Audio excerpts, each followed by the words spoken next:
A wrestling show in Florida that was so bad Eddie Graham rose from the dead, looked around, said, nah, I'll go back to where I've been since January 21st, 1985. Fucking goddamn Christ. Fucking goddamn Christ. Vince McMahon is bound determined to run off every single goddamn wrestling fan left, and judging by the ratings, he ain't gonna have to wait long to do that. I'm John Rant with my review of WWE Raw from Tampa Bay, Florida. It is a game at this point. It has to be a game. Despite the talent on Raw, WWE NXT 2.0, and SmackDown, while there are some good moments on every single show, it is a slog to get through 7 hours of WWE programming. I don't count NXT UK, no offense against the towns. I don't count Main Event. I don't count NXT Level Up. That's way too much programming. Every company has problems. They have good points and bad points. Why does Vince McMahon insist on putting on bad creative and just such sloppy production as far as match quality and everything? You have great goddamn talents that could go out and do some great stuff, but nope, let's just be lazy and then let's put on a great premium live event. Let's lower the expectations so goddamn far. They're in the Earth's core. The Man of Steel himself is having to go through there like he did in, Man of Steel.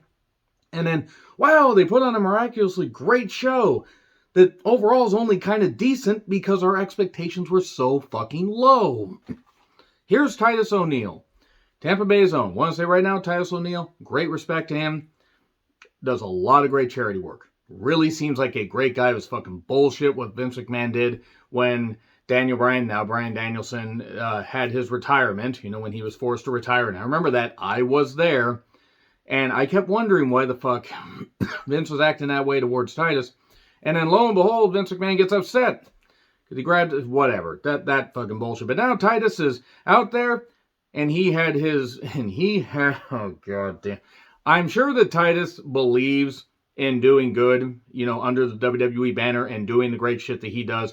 But Vince McMahon's hand was straight up his fucking ass to his goddamn mouth, just making him puppet and parrot and do all this stuff. And I'm not saying that Titus isn't a stand-up individual. He is. This reeked of Vince McMahon just basically speaking through Titus. I mean, come on. By the way, he did mention winning the Warrior Award. By the way, fuck the Ultimate Warrior. I'm glad he's dead. It's a shame his wife is still here, since she is also conservative, and she don't deserve to be around because she's just as right-wing and nuts as he is. We're putting smiles on people's faces. We're doing all this. And here's where I knew it was fucking horseshit. You'll never hear us talk about politics, religion, or any subject that's divisive. Vince. Not that Vince would watch this. Not that Vince knows what the fuck YouTube is. The super PAC. The whole thing with Linda and, Trump and everything, and the whole thing for Florida. Oh, we're not going to talk about that stuff, even though that stuff's public record. We're not going to bring politics. We're not going to bring religion.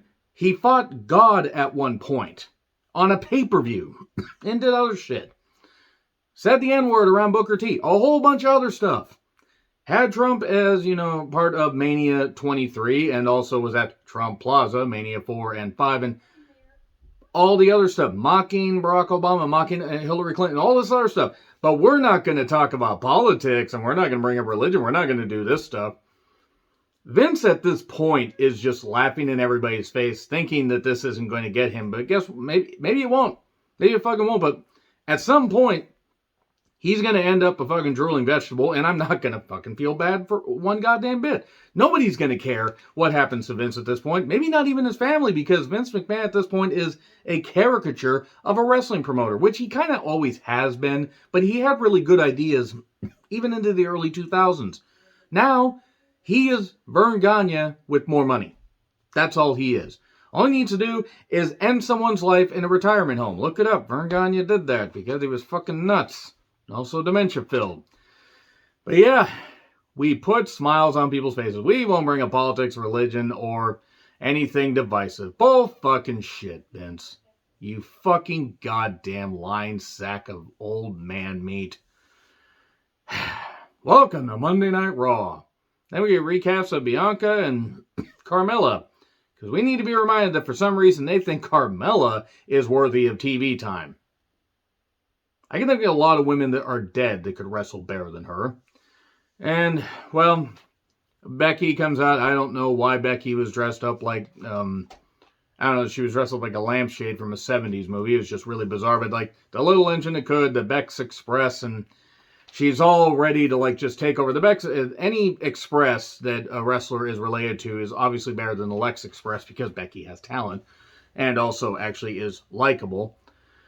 But she talks about, wanting revenge at SummerSlam and all this build and everything and beating Bianca at SummerSlam and losing at Mania and everything. And she wants revenge. She wants to put a period on this goddamn thing. Hopefully that doesn't happen because that's going to make it a very messy finish. It'll be a way, to cycle through the feud. Okay, enough jokes since I ran off the few women that are watching my show. Bianca shows up. And she's here to avenge SummerSlam's loss. She says this is long-term storytelling. She doesn't say that, but it's accidental long-term storytelling. The women are working fine here. WWE stumbles into it. A lot of wrestling companies stumble into that shit. Then Carmella shows up. I don't know who thought that Carmella should get a microphone in her hands, but whoever thought that should get 3 to 5 fucking years. And then we get a brief brawl. Corey's commentary was abysmal during Bianca versus Carmella. If Corey Graves got the same treatment that Peter Weller did in the beginning of RoboCop, just without the enhancements to come afterwards, I don't really think anybody would feel bad. Raw Women's Championship match. Becky was on commentary. The title can change hands by a count out.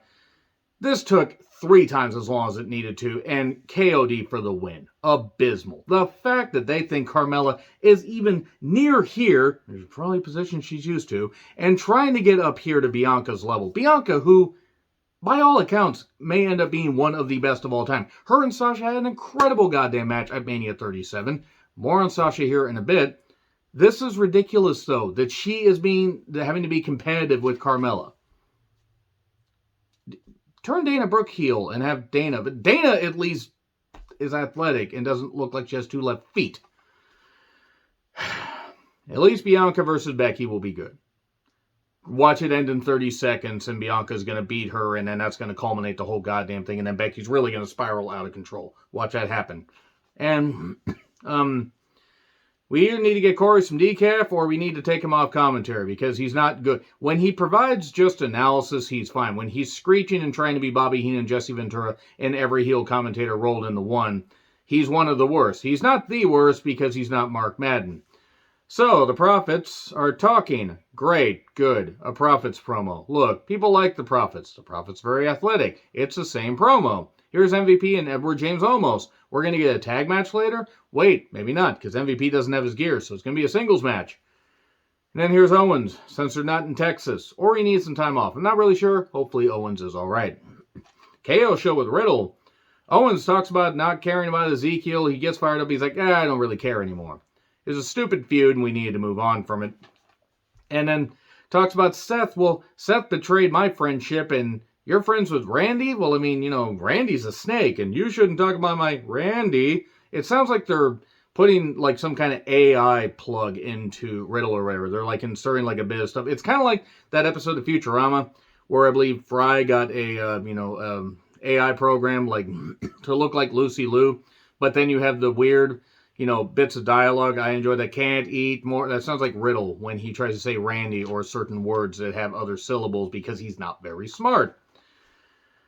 And then Rollins shows up in a jacket so goddamn loud and really, really hot in Florida. Ooh, oh boy. He hits 2 stomps on him, so at least the show wasn't a total loss yet. And then Finn and Priest are here. We go to break. There were a lot of times people entered, go to break, and then we cut back to a promo like Rollins talking about Riddle being so stupid it takes him an hour and a half to watch 60 minutes. Here's Ezekiel. We're going to gain a match later. Rise for a prince and rise for a Punisher. And they really want to have Dominic in Judgment Day because they want to sink this goddamn thing even further because Dominic is basically the equivalent of David Flair with a little more athleticism. They recap Edge, being taken out a month ago. Gee, I wonder who's going to return and we're going to maybe get a 6-man. We're going to get Edge and we're going to, I'm trying to think about, we got to get Edge on SummerSlam. I think he's going to return next week, and then it's going to be some kind of 6-man. They're going to put somebody else in Judgment Day. I don't know. So, then here's the Mysterios. We go to break. Ray versus Priest, big man, little man stuff. That certainly wasn't like seeing Nash versus Ray, because Well, let's be honest. Priest is really good, but Ray is not what he was in 99. Nobody could be. The fact he's even still going is a miracle. Dominic gets taken out by Balor. Priest ends up getting the win after 10 minutes, something like that. And then they're going to do the concerto. Dominic, join us or we're going to kill your dad, basically. And he says, fine, I'll join you. And then they said, we don't believe you. And then they beat him up. And Balor hits Dominic with a chair. Not hard enough because he's still going to be in the wrestling business, but at least he hit him. I don't hate Dominic. I just don't think that he's cut out for this because he doesn't seem comfortable at all. So Rollins shows up and then we go to break. And we're getting Edge returning soon because we get that vignette. And they got catchphrases all over Ezekiel's little dealie of his Titantron. Rollins versus Ezekiel. Same as it ever was. Same as it ever was. This show was as lifeless as the Graham household, well, after 2014. So anyway, Stomp for 3. Yay! Ezekiel's experiment is over. The Usos make their entrance for this tag match, but they're going to be watching from ringside. 20 years of Rey Mysterio in Madison Square Garden next week. Well, 20 years of Rey in WWE. And it is kind of wild to think, actually, that Rey has been with WWE. Well, he hasn't technically been with WWE for 20 years, but it's 20 years since his debut. I mean, he had some time off. Paraguayo Jr., I'm sure. Never mind. That wasn't his fault. It was he just got roped into it like David Carradine. Okay, enough. I don't give a shit, and I'm just going to say whatever, because at this point, WWE has almost pissed me off. So, Priest and Balor, they will rise over the Mysterios. A lot of rising going on here on the show. Edward James Olmos versus Angelo Dawkins. Montez keeps trying to interfere. MVP gets caught interfering, we get a DQ. Pierce comes out and says, it is official, we're going to have a tag match. Profits against Edward James Olmos and MVP in a suit. And the Usos, by the way, cause a DQ. Olmos is terrible. He's trying, but he's terrible. He's awkward. He has the size. He looks intimidating. And then the bell rings. And Sarah seemed very excited that Veer was coming.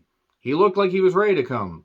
I'm just going to mention Veer coming until people just get uncomfortable and can only imagine Veer coming. You will see Veer coming in your sleep. That sounded, you know what? Moving on. Miz then interrupts. He's going to talk about facing or, having Logan Paul on Miz TV. There he comes out and cuts a bland promo. He gets riddled. I mean, no, Riddle was on earlier. He just gets ragged on. And a couple times he tried to have it, but those fans were not letting him have it. I don't care how good Theory is in the ring. He's fucking blank. He's Von Wagner with more athleticism. Here's by the way, he entered the ring and it was about 6:51, 6:52, my time, because I'm on the West Coast. Goes to break. Comes back, talks about stuff, cashing Money in the Bank and everything, the fans wanting him to death. Cuts to the whole thing about Bork being up Alpha Academy. And then mentions Ziggler. And then we cut to the next thing of Ziggler interfering Ziggler costing Theory the match last week. And then Styles shows up. And when Styles has the best promos of a particular segment, we are fucked. Styles never been a natural promo. He's not bad. Of course, we know Styles can get fired up when he's asked about the gay community, but nevertheless, he's just mentioning, well, no one really likes you. They just think you're an asshole or a jackass. And then here's Ziggler. And then we go to another break. 19 minutes after Theory made his entrance, we have Styles versus Theory. At this point, it's a game, and I'm just going to continue to count it, whether it's on WWE, whether it's on any program, whatever it is. But especially WWE, it's egregious at this point. I understand you can't have match, but they'll do recaps, they'll do other stuff. They recapped the stuff with Rollins and Riddle. They recapped stuff with Edward James Olmos, and I'm going to keep calling him Edward James Olmos because he's about as lively as Edward James Olmos. And yeah, Edge return vignette. He's coming. Where is he coming to? He's coming to SummerSlam, obviously. Styles and Theory had a match, and it was fine. Ziggler hit a super kick Theory tossed him, or Theory tossed, just tossed Ziggler down and everything and beat him up. And then once the referee was distracted, super kick. And then, oh God, Theory was upset. He got counted out because he was out of it. And then he was also upset and then got hit with the Styles Clash. Nearly tucked his head wrong. Thankfully he didn't. Not that it would have damaged his head. He doesn't have a fucking brain at all. And then SummerSlam card rundown. Talks about Bianca and Becky. A great video package. WWE's production is world-renowned. They're very, very good with that. Titus does great charity work. It's a shame the charity drives have to be done for schools when we could just do proper funding for schools, but we could do that in Florida, except, oh yeah, right, Governor DeSantis is a fucking goddamn monster and a piece of shit. And, yeah, I mean, it doesn't really care about anybody that isn't, like him. Definitely doesn't care about women. Fuck Governor DeSantis. Fuck his mother for not doing the right thing. So anyway, Alexa makes her entrance, and then 5 minutes later, we have all the women here. We have all the women. We have women. They're janitorial staff right there. We have women. They're ticket-taking vendors. Everybody's in the goddamn ring, and the ring collapses. No. We have Alexa, Dana, and Asuka against Nikki Ash, Piper, and Tamina. 90 seconds into the match, maybe not even, Reggie shows up. Dana's wondering, what the hell are you doing? Because they used to be married. Because that was terrible. And then Tozawa pins Dana for the 24/7 championship. And then Nikki pins him. And Alexa pins her. And Piper pins her. Tamina briefly wins the championship. Which means right there that this world needs to collapse. And then Dana pins Tamina. The 6-woman tag is still going on, by the way. And Asuka wins, tapping somebody out. I don't care. I was seeing red at this point. I don't know if that was from just me being tired or from me sustaining head injuries or from the fact that I wanted the creative people that came up with this to be flogged in the town square in front of their families because that's what they deserve. Because anybody that came up with this and thought it was funny are committing crimes against wrestling. They deserve to be charged and executed. This 24/7 stuff is embarrassing. It's not funny. It might have had a few laughs in the very beginning. This has been going on for 3 fucking years. Over 3 years. Because it started in June, almost said January, June of 2019. 2019 seems like it was 10 years ago. Mysterios are going to take on Balor and Priest next week. I think they said they were going to do that. Dominic's on screen, so I stopped caring. And then Miz TV with Logan Paul. They are closing the show with this. They are closing the show with Miz and the guy that mocked the Japanese culture and filmed a dead body in that Japanese forest. And look, I'm not going to get off that. Because there is such a thing as growing, but there are some things you can't fucking come back from. And him and Jake Paul are pieces of shit. And I'm embarrassed that he's involved. And I don't care if he's a genuine fan or whatever, because you can be a genuine fan, and if you're powered by electricity, then you are a genuine fan. Nevertheless, Ciampa interferes. Or jumps in on this thing. So we're probably going to get a tag match. Styles will probably end up being involved. Because fuck it, why not? Because a tiny balls thing. And then they recap this stuff because they couldn't program this goddamn thing. And it's just... I